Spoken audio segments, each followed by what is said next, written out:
Welcome to வனபிராந்தி. So நான் இப்போ பார்த்துட்டு வந்திருக்க படம் வந்துட்டு எமக்கு தொழில் ரொமான்ஸ் அப்படின்னு சொல்லிட்டு நம்ம அசோக் செல்வன் ஹீரோவாக பண்ணியிருக்காரு.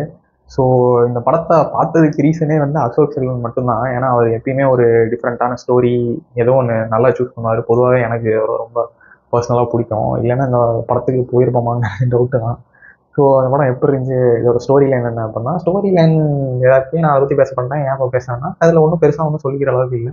ஏன்னா இது என்ன மாதிரி படம்னா, இந்த ஸ்டாக்கிங் பண்ணிட்டு சுற்றிட்டு இருப்பாங்க, லவ் பண்ணுறேன்னு சொல்லிட்டு இருப்பாங்க. நடுவில் ஒரு சின்ன இஷ்யூ வரும், கடைசியில் அவங்க சேர்றாங்களா இல்லையா அப்படிங்கிறது கிளைமேக்ஸில் இருக்கும்ல. இது மாதிரி இப்போ சந்தானம் ஒரு 5-6 படம் இதே மாதிரி பண்ணி நம்ம பார்த்துருப்போம். எமக்கு தொழில் ரொமான்ஸ் அப்படின்னோடனே சரி ஓகே, இது வந்து அந்த ஜெமினி கணேசன் மாதிரி நிறைய பொண்ணு லவ் பண்ணுவார் போல, அந்த மாதிரி தான் இருக்கும் அப்படின்னு தான் நினச்சோம். ராம்காம்ஸ்னாலே வந்துட்டு இப்படி தான் போகும்ல மோஸ்ட்லி நம்ம தமிழ் சினிமாவில். பெருசாக ஒன்றும் அப்சர்ட் காமெடிஸ் தான் இருக்கும்.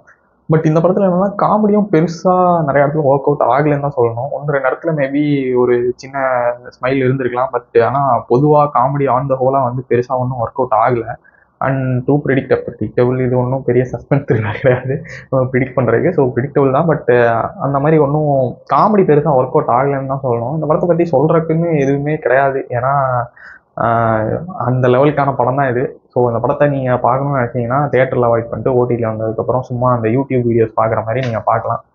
So for more contents like share and subscribe பண்ணலாம். Bye guys.